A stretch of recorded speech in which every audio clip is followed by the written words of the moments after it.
As the Trump administration begins to take shape, as President-elect Trump begins appointing and choosing his new top team, it seems like some very pro-India faces have already been picked for the top two spots in the Trump 2.0 administration.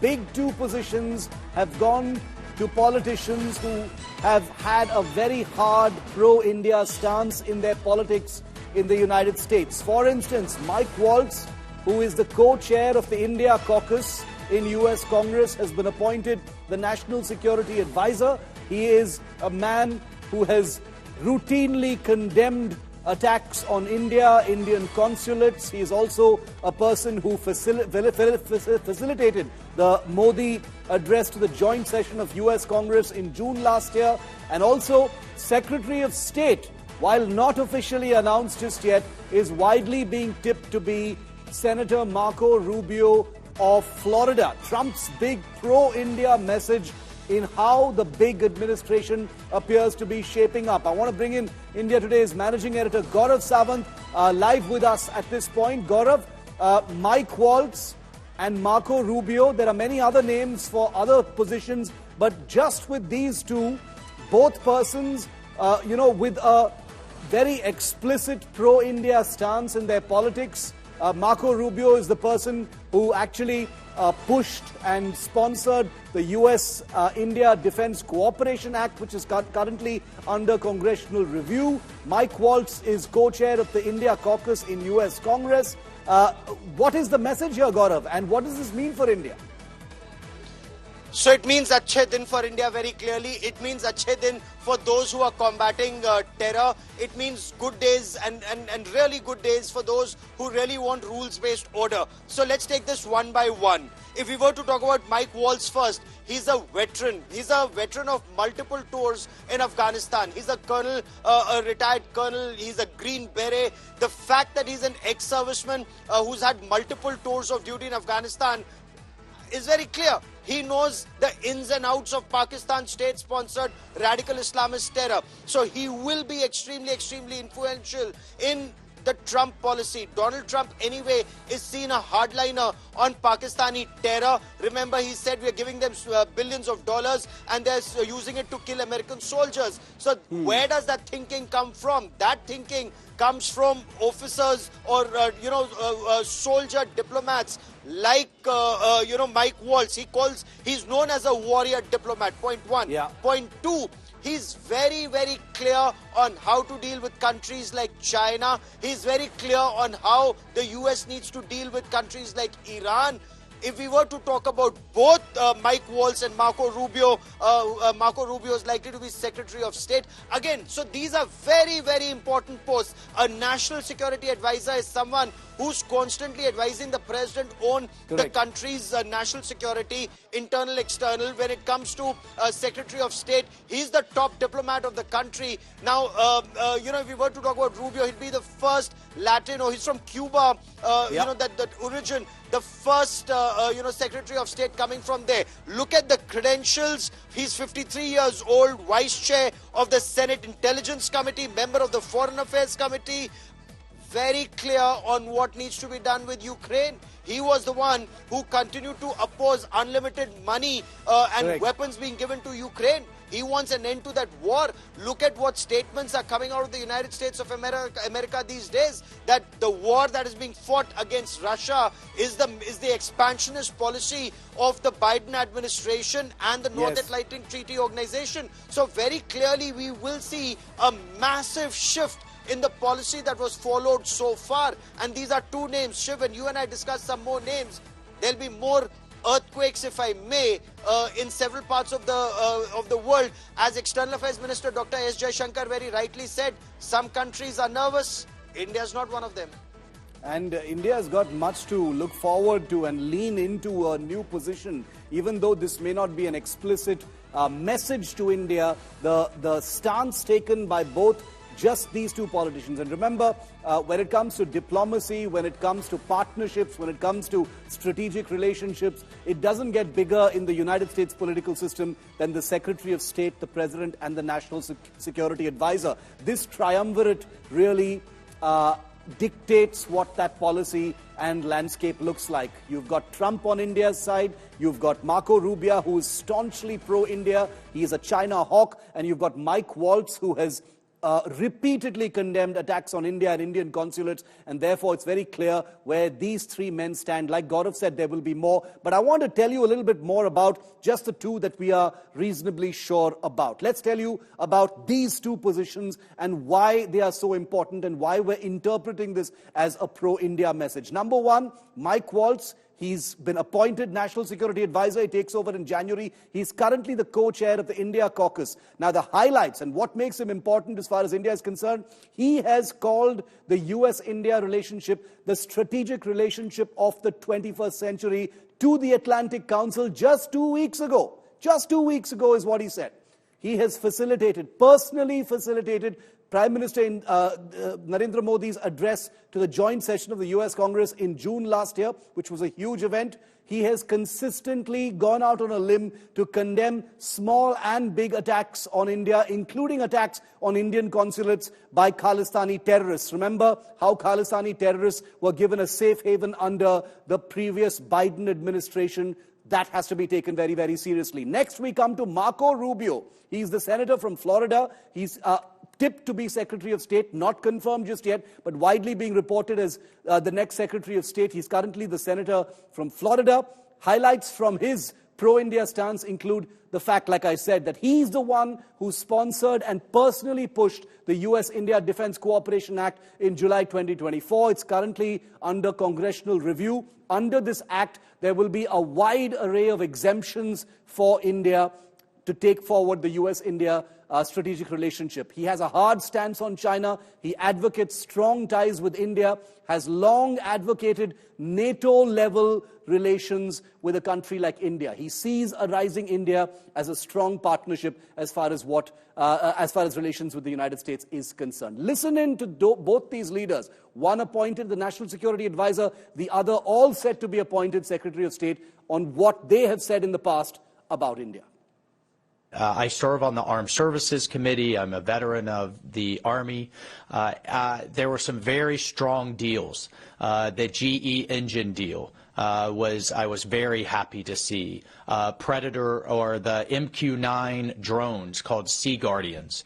I believe the only country outside of NATO that we have sold those drones to. And other types of defense cooperation, I believe, will help India's capacity to defend itself, to continue to stand strong on its own, and to be a key partner in the Indo-Pacific. This is where Nehru famously raised the tricolor and on Indian Independence Day on August 15th, and to stand there in front of the Red Fort to see Modi give his address to his nation was an amazing honor. And I thought it was also incredible to hear him lay out a vision for India to be a fully developed nation by 2047, the 100th year anniversary, and his plan to achieve that. I thought it was a very strong speech, and it was an honor to be there. Oftentimes I hear the role of India's future discussed as a sort of counterbalance to China. I think it should be much more than that. Obviously there's an element of that, but I think India in and of itself is a nation with incredible potential,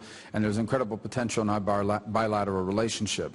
So my questions about military exchanges are not towards the desire to use viewing India as some sort of surrogate counterbalance to China in the region, but rather one that recognizes what I think is their potential and ultimately their rightful role in South Asia and across the world. So how do you see the future of U.S.-India military-to-military relations progressing in the near future? I know there's been concern in the past within India that the United States has either proven to be unreliable and or And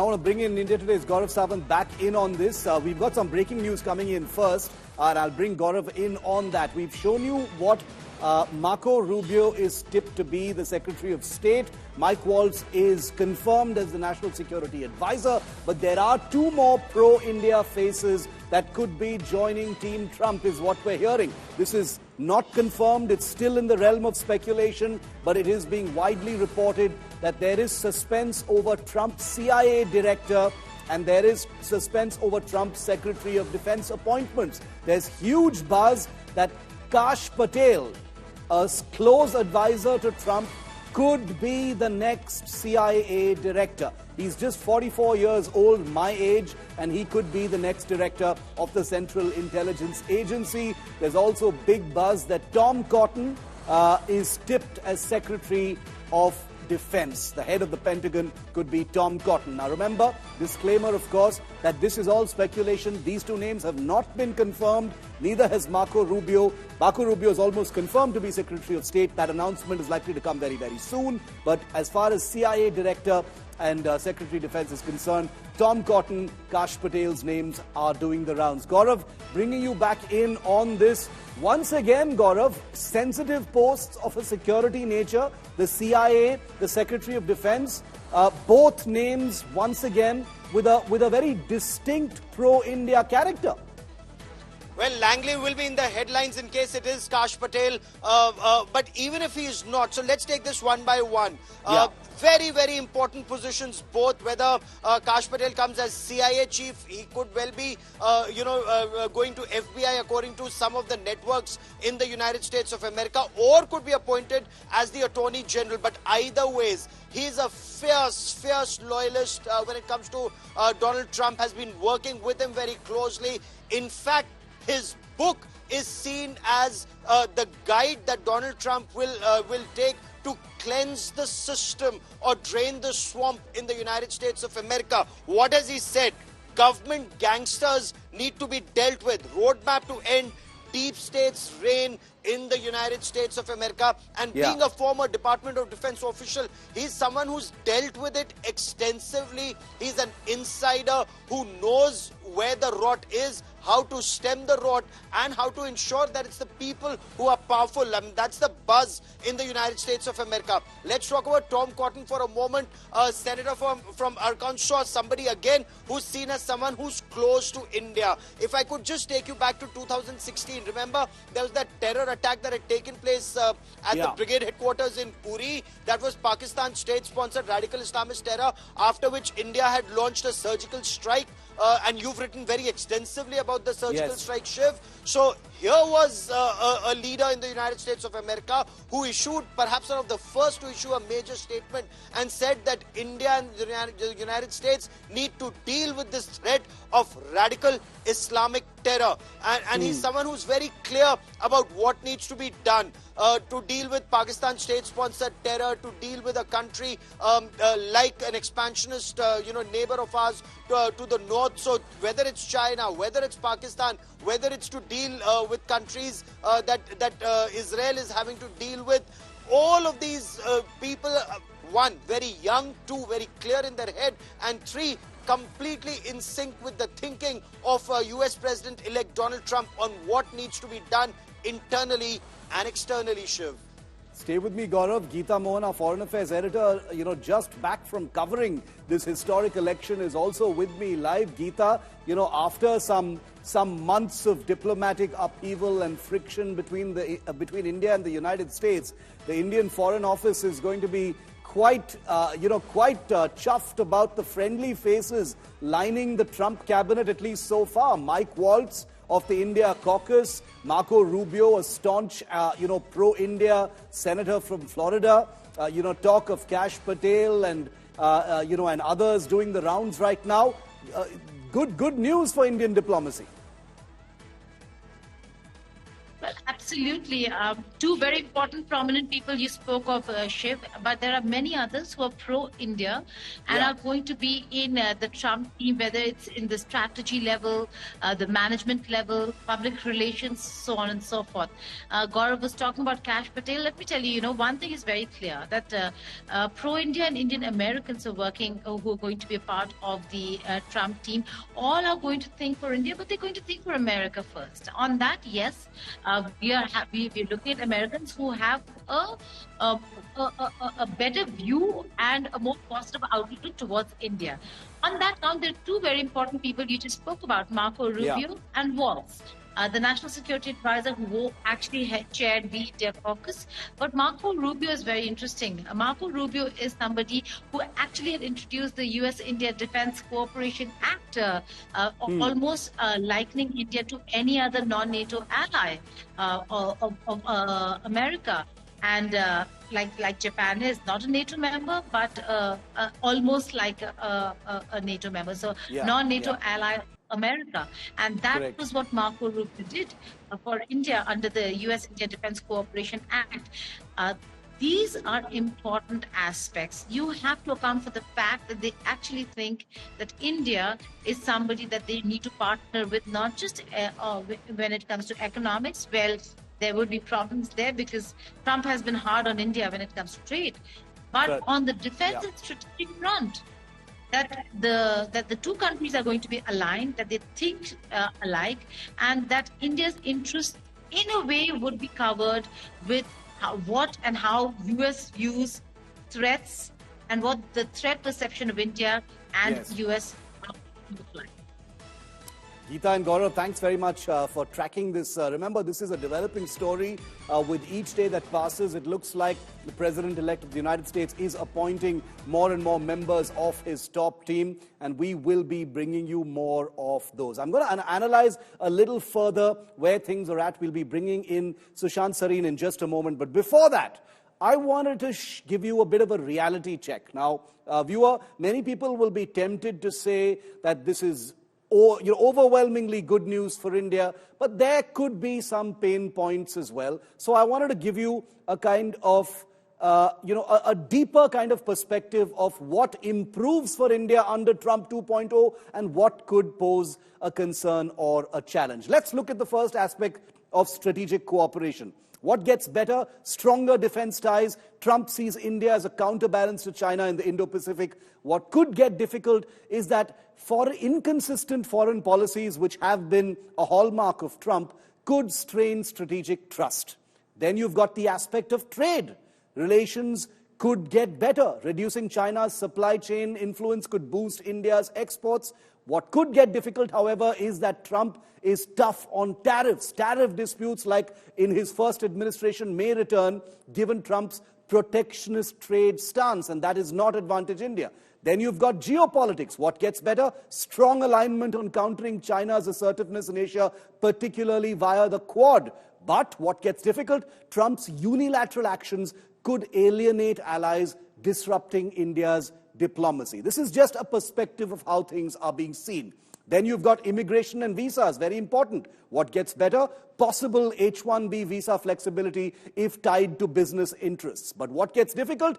Tighter immigration policies and visa restrictions overall could impact Indian professionals seeking to go and work in the United States. Then you've got the important issue of energy and climate. What gets better between India and US? Increased focus on energy cooperation, especially LNG exports to India. But what gets difficult? Reduced focus on climate agreements may clash with India's renewable energy goals as enunciated by Prime Minister Modi. Then you've got defense and arms sales. Obviously, there's going to be accelerated arms sales to India, bolstering its military capabilities. Remember, the recent drone deal that was signed was actually the brainchild of President Trump. What gets difficult, however, is that increased pressure on India to buy more US defense equipment, potentially limiting the possibility of diversification of our military hardware sources. Then you've got technology and digital, which is a big focus area for India and the Prime Minister. What gets better? Potential cooperation in AI, quantum computing, cybersecurity. But what gets difficult? Potential data localization issues and pressure on India to align with US tech policies against China. Elon Musk could play a big role in where things land here. Then you've got tariffs and markets. What gets better? Support for Indian goods if aligned with Trump's anti-China stance. What's get difficult? Renewed pressure on India to lower tariffs on US goods, especially in agriculture and manufacturing. The sensitive issue of human rights and democracy. What gets better? Less interference in India's internal policies, such as Kashmir and CAA, than Democrats. But what gets difficult? Potential neglect of shared democratic values affecting soft power cooperation. Finally, investment and infrastructure, what gets better between India and the United States, encouraging US private sector investment in India infrastructure. But what gets difficult, Trump's unpredictable trade policies may deter long-term US investment. So we've shown you what the playground actually looks like, what the canvas actually looks like between India and the United States under Trump. But it seems like the people he's picking to execute his policy, his Project 2025, at least so far, should bring cheer to the Indian Foreign Office. So I want to bring in Sushant Sareen, who's one of India's most well-known commentators on diplomatic and strategic affairs. He's a senior fellow with the Observer Research Foundation. Sushant, welcome. Thank you for your time here on India Today. I wanted your view, Sushant, first off, on Marco Rubio, tipped to be, not confirmed yet, but tipped to be Secretary of State, and Mike Waltz as NSA. Shiv, you've forgotten one guy we already have in the White House, which is the Vice President. Courtesy his wife, I think he is quite aware of India and he's well disposed towards India. So I think it's great to have people who are well disposed towards India, but let's not make a mistake to think that they are there because they are pro-India. They are there because they are American nationalists and they see value in a partnership with India, which is something we should build upon. We have the equities, but we now need a kind of a policy framework at what levels we need to deal with these guys. Because look, let's face it, at the end of the day, they're going to be pushing for American interests, which to a great extent converge with Indian interests. The question, however, is going to be that how far are we willing to go? You know, until now, what we've done is a lot of fence sitting on many of the issues. Maybe we can continue doing that, but there will be certain issues in which we will have to jump over the fence on one side or another.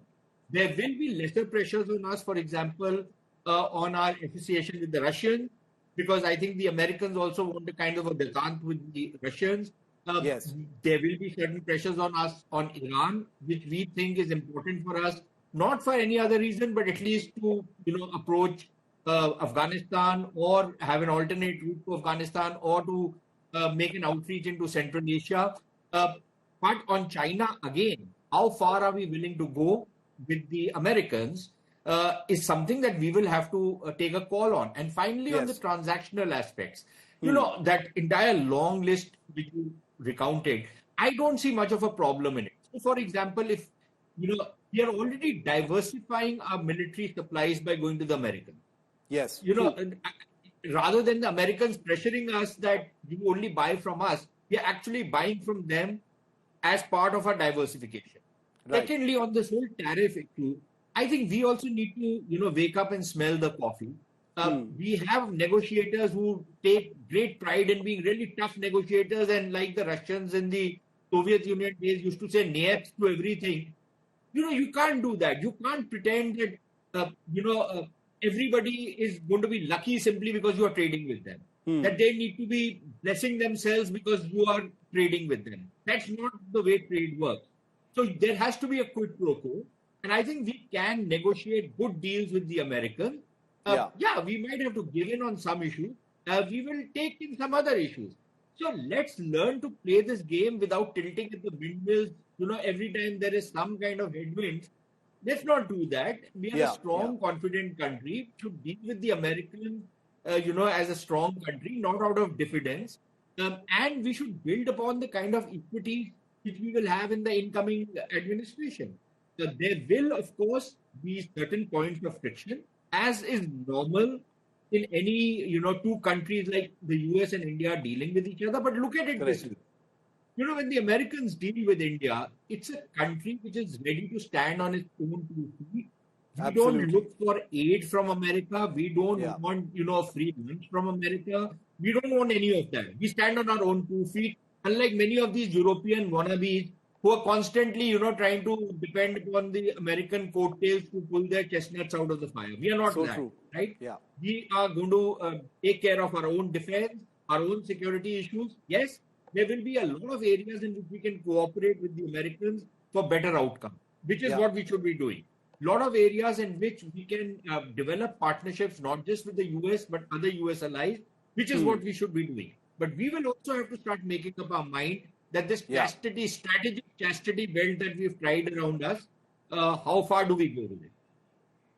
I'm really glad you mentioned that, both the decisions and the appointments that we've seen, under this new incoming administration, are not a message to India. This is about, the people there, and the advantage needs to be taken by India. These are all decisions that are taken in self-interest and not out of any kind of generosity or diplomatic messaging. But Sushant, my second question to you would be the issue of China itself. We've seen what's happening between India and China, very, very minuscule baby steps towards some kind of a larger attempt at normalization along the line of actual control.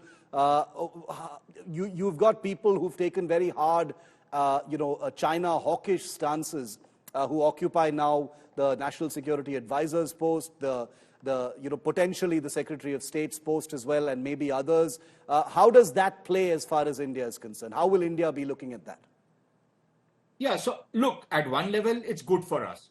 If you have China skeptics or China baiters in the American administration, and we've seen from 2016 onwards, the US-China relationship has been going downhill, right? Which works well for us, but provided we are in a position to take advantage of it. Now, I think we will have to do some tightrope work.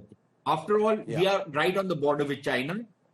If there is some kind of fight which breaks out between India and China, we are the guys who are going to be at the at the front lines of this whole conflict. So we need to be mindful of that. But I think that is where the diplomatic challenge for India is going to come. This big strategic challenge is not that the Americans are now, there's a greater convergence of interest between India and the US on China. How far is that convergence of interest going to translate into something much more substantial? And then what does it do with the fact that ultimately we have to live with China till eternity, right? It's going to be on our border. So what are we planning to do about that? Does this make the Chinese more reasonable, which it seems to be doing? Because suddenly, they have street reasonableness personified. They're taking Indian journalists, doing all kinds of things. Are we going to get fooled by that?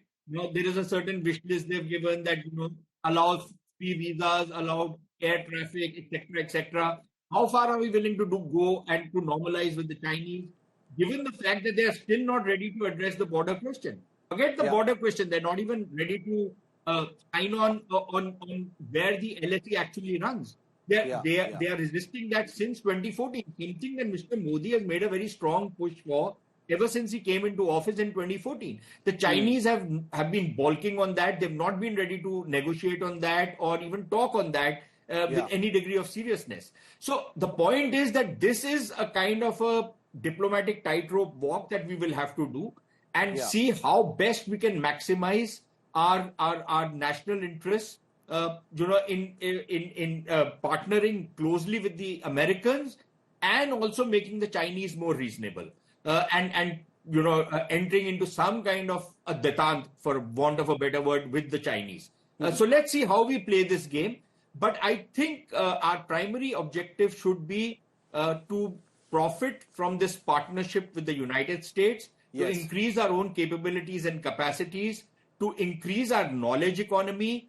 And frankly speaking, Shiv, I've been saying that since 2014. You can talk about Make in India, you can talk about everything else, but until and unless you are ready to dismantle this goddamn Inspector Raj in this country, until and unless you are willing to clean up, some of the rules and regulations which actually disincentivize manufacturing, which actually punish businessmen and the productive, people in this country, until and unless you are willing to clean up your laws and make your administration more responsive, this will be another missed opportunity. We've got these 4 years. Let's maximize it.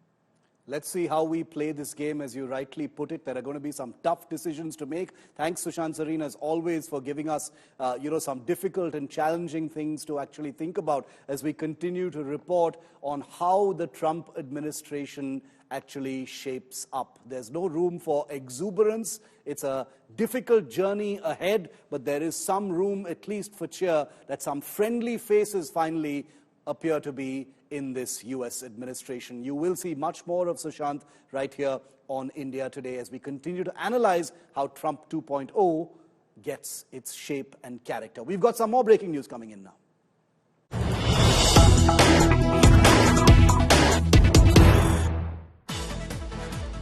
And another anti-China face has just been appointed to the Trump cabinet. That's right, Trump has picked a very staunch anti-China, pro-India face as his ambassador to the United Nations. Elise Stefanik has been chosen as Trump's ambassador to the United Nations.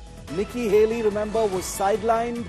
Stefanik has been picked by Trump to be the all-important U.S. ambassador to the United Nations. Gaurav Sawant is back with us for a quick word on this. Gaurav, what do you think of Elise Stefanik? Staunchly pro-Israel, hard anti-China stance, also had a hand in Prime Minister Modi's joint address to the U.S. Congress last year in June. Important and interesting face as U.S. ambassador to the UN. Well, US-UN is seen as a crowning jewel actually in the job of any diplomat, Shiv. And here is someone who's extremely young and yet has been catapulted to a very, very powerful, important position, especially in a very critical time at the United Nations, and especially at a time when the United States has been increasingly talking about reforms in the UN, something that India has also been talking about very extensively, because UN in its current form does not represent the realities of today. The veto power that some countries enjoy, newer countries that represent the changing face of the world, they need a seat on the high table. Especially this rising anti-Semitism that Israel points to. She's a very strong advocate that Israel will have at the United Nations, and countries, when they gang up on Israel in the United Nations, and especially when some countries seek to justify the role of UN bodies where Hamas terrorists are seen to be either working with or working for those UN bodies in the Gaza Strip, well, those entities will now be called to question, and those individuals and countries who defend the UN at this time. So yes, there could perhaps be a lot of confrontation on that issue, but there will be common cause that India will have on a number of other issues, especially when it comes to United Nations now in 2024-25, living up to the expectations of the 21st century world. So there would be common cause between India and the United States of America on multiple issues, with yet another friend of India at the UN. Another friendly face is always helpful, and we'll have to see how India, as Sushant Sareen just said, plays this game. Gaurav, thanks very much. Continue to track all the incoming members of the new Trump cabinet, and we will of course be reporting and analyzing and breaking them down right here on India Today in real time. Now remember, Donald Trump, also a chief friendly face in the White House, in case anyone forgot, also his vice president. He plans to overhaul US universities upon taking office, aiming to free them from what he calls crazy radical Marxist control. Now, you've seen US universities erupt in protests over the Israel-Hamas war in the last 1 year. Trump's vision is to transform campuses into institutions that prioritize American tradition and Western civilization by reforming funding and educational programs. As you can expect, this is going to be extremely controversial. Listen in. While academics have been obsessed with indoctrinating America's youth, the time has come to reclaim our once great educational institutions from the radical left, and we will do that. Our secret weapon will be the college accreditation system. It's called accreditation for a reason. The accreditors are supposed to ensure that schools are not ripping off students and taxpayers, but they have failed totally. When I return to the White House, I will fire the radical left accreditors that have allowed our colleges to become dominated by Marxist maniacs and lunatics. We will then accept applications for new accreditors who will impose real standards on colleges once again and once and for all. Enjoy these images behind the scenes of election night through the eyes of Kai Trump, Donald Trump's granddaughter. In her vlog, that's her video blog, she captured the moment Elon Musk and his toddler X were called in to be a part of the Trump family photo. Enjoy. We're getting the majority of Latinos.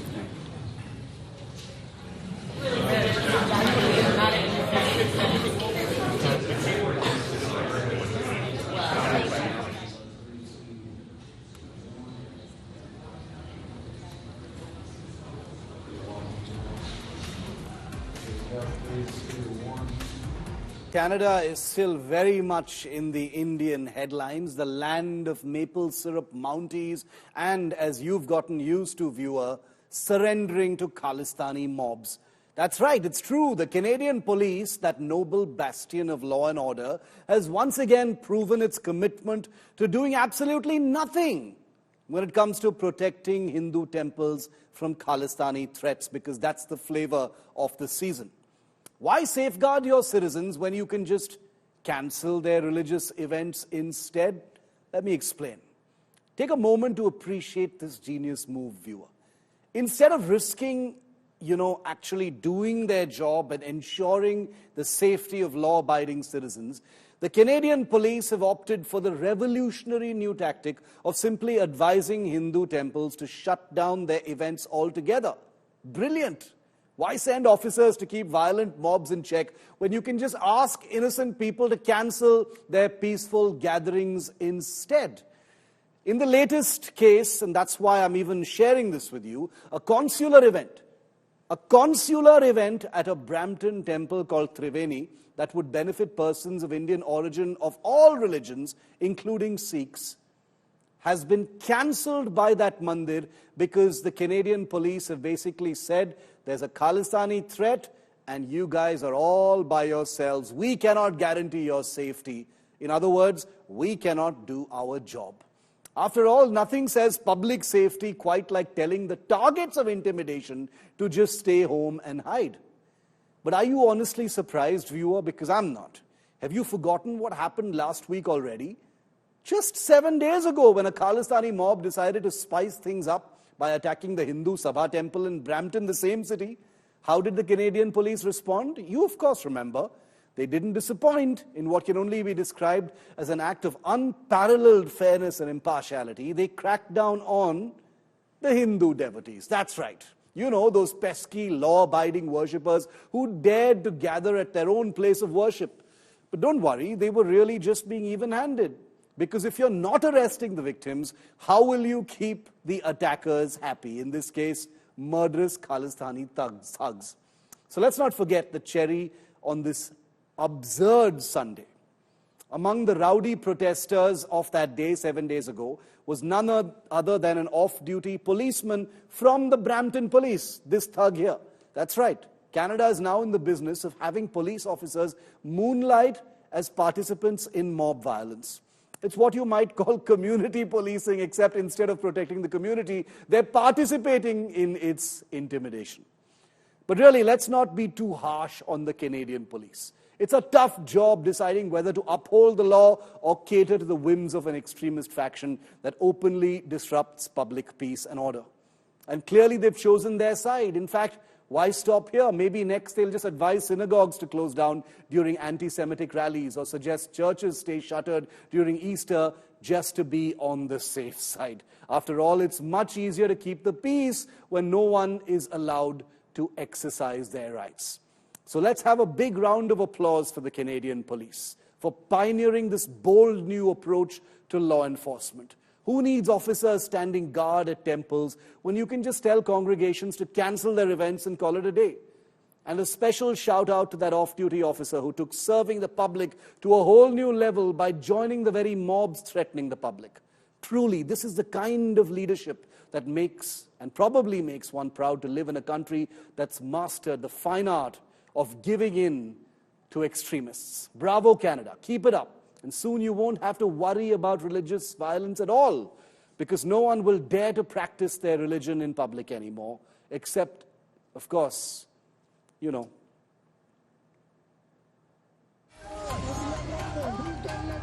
A week after the shameful assault by pro-Khalistan thugs on Hindu devotees at a Canadian temple in Brampton, after the police violently cracked down only on the Hindus who resisted the attack.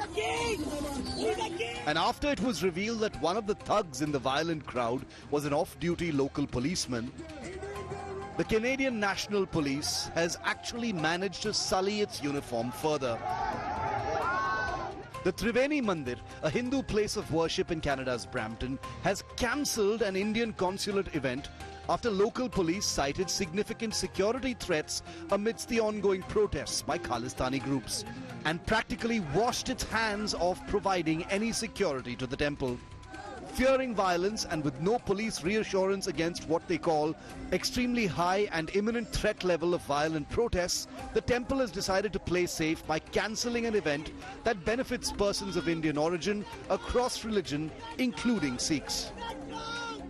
Because of the violent protests at Hindu Sabha Mandir that became out of control, the Peel Regional Police, which is the police in charge of our district, approached us and told us that there is a high security threat for this event due to threats that we are seeing from the protesters, the same protesters who attacked the other mandir. And because of that, they highly recommend that we cancel our event. So I told them that we want to continue with the event and what police presence can we expect at this event.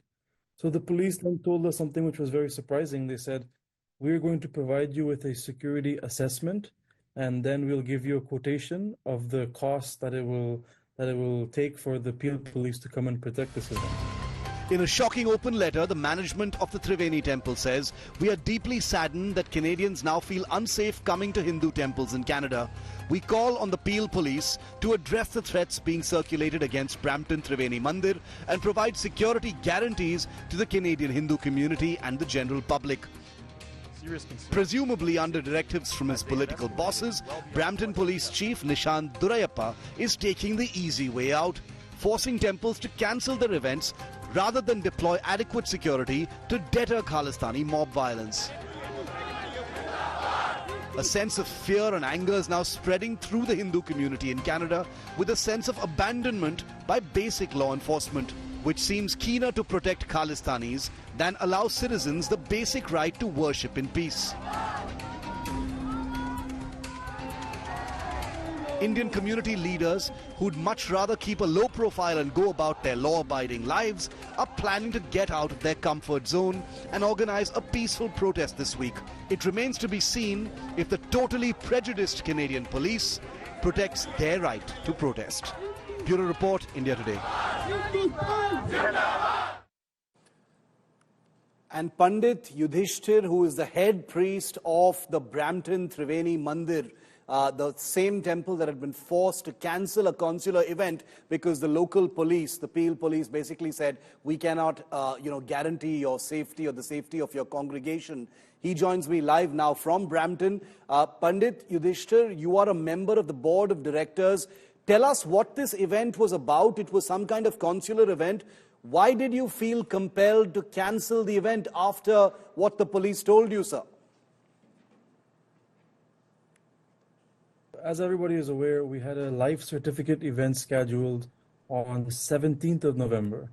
And this is the camp held by the Consulate General of India for the senior citizens of India, not only for Hindus, but for Sikhs and for anyone who can come.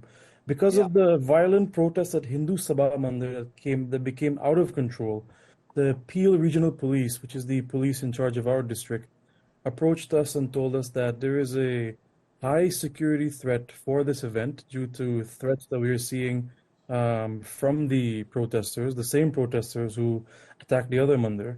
And because of that, they highly recommend that we cancel our event. So I told them that we want to continue with the event and what police presence can we expect at this event. So the police then told us something which was very surprising. They said, we're going to provide you with a security assessment, and then we'll give you a quotation of the cost that it will take for the Peel police to come and protect this event. So I asked them, this is a community event. Are you expecting us to bear this cost? They said, yes, the host has to bear the cost, and it'll be approximately 50,000 to 100,000 Canadian dollars. And my full interview with Pandit Yudhishthir is on India Today Digital. It's also on our YouTube channel. You can go and watch that whole thing. But Pandit Yudhishthir and his congregation there in Brampton has had to cancel their entire event because the police says if you want security, you will have to pay for it. I want that to sink in. A community event, and the police says we can't stop the Khalistani mobs, and if you want us to secure you, you have to pay this particular price. That is the state of Canada's police today.